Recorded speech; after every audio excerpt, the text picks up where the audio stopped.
So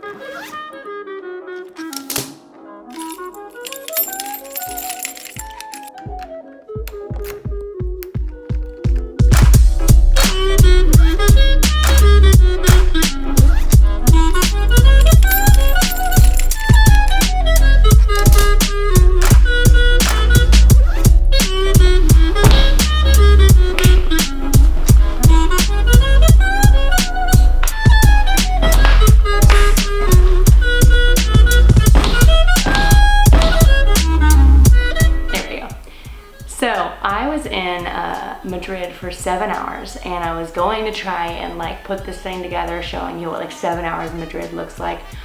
Unfortunately, I actually didn't remember to film a ton.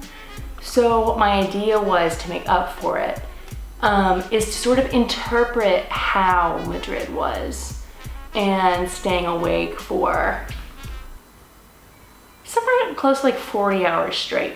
I do have a few clips of Madrid, and for the parts where I forgot to film because I was insanely drowsy, I will be interpreting those events.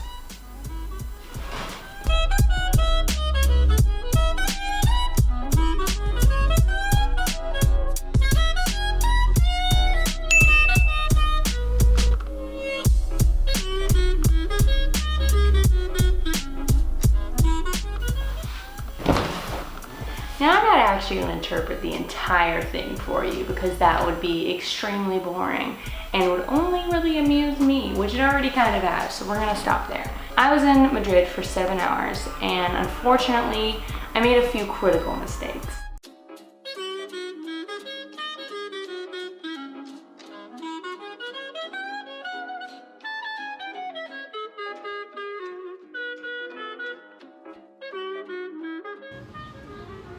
So, I have begun my trip to Europe. I'm currently in Madrid for about like 7 hours, and I have been awake for almost 27 hours. Slightly losing my mind, but forcing myself to stay awake because look at this day. Anyway, I've got about 7 more hours before I finally get to a bed, so I'm just sitting here at the park about to read a book. Yeah, wish me luck. Number 1. There's no AC right now. Number 1. So, I didn't bring my, when I picked up my bag from baggage claim in Madrid after coming from New York, I took my bag and I had the opportunity to drop it off at baggage for my Mallorca final flight. I didn't want to have to go through the airport to find my new terminal, my new airline, and all this other stuff. So I was like, you know what? I'm just gonna sit back, relax. I'm gonna get a nice lunch. Who cares if I have my suitcase on me? Well, I cared.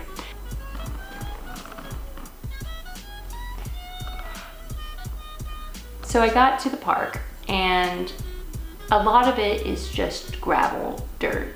And so my rolling suitcase is not really traveling very well. Anyway, I had my suitcase all around and I could hardly get anywhere. So what did I do instead? I just sat still. I sat at the park. I didn't really want to like lug my suitcase around, so I just like sat and read a book, which was nice, but I was in the heart of it. Like I was next to a ton of different things I could have seen, but because I had my suitcase, I really didn't want to go anywhere. While I had 7 hours, I really wasn't able to explore as much as I wanted. Take the extra walk to find your terminal and your airline and go drop off your bags ahead of time. Secondly, if your airline, maybe you got here a little bit too early, like you've got several hours, maybe even like 24 hours before your next flight, but you don't have a hotel and you're just planning to stay awake, then I would recommend there are places all around the city that you can drop off your bag for about $5. Okay.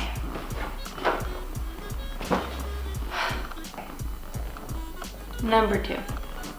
So I booked this trip super last minute, had really nothing planned, and basically I just like looked up how much a flight would cost if I went to Spain, and it was $400 round trip. So I was like, at this point, I can't not go to Spain, you know, because I know this. And if I walk away from this moment right now.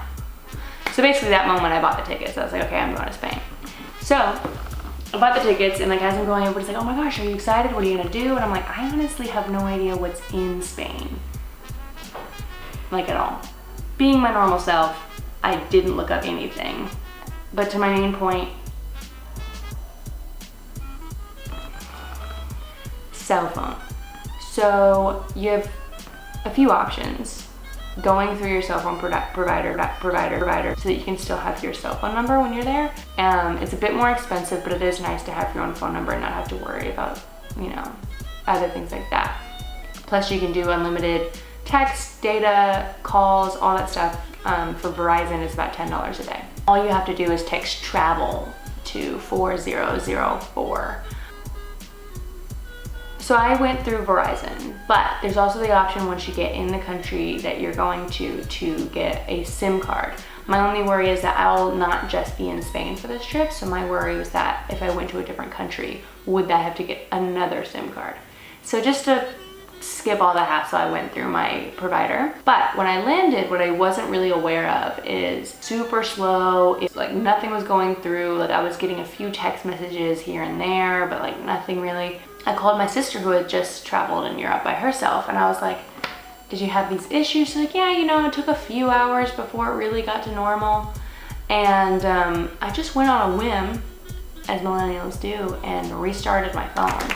And as soon as I restarted my phone, everything worked completely fine. So if you're going through your provider or probably even using a SIM card, I would recommend restarting your phone so that you can start getting your text messages and sending them out pretty much immediately. Like I had no problems after I restarted the phone and have not had problems now. Yeah, so those were the few things.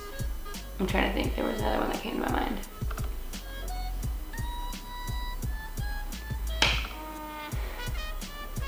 So yeah, now I'm in Mallorca, and I'm gonna go to the beach. So yeah, now I've had plenty of sleep and I'm headed to the beach. So see you later.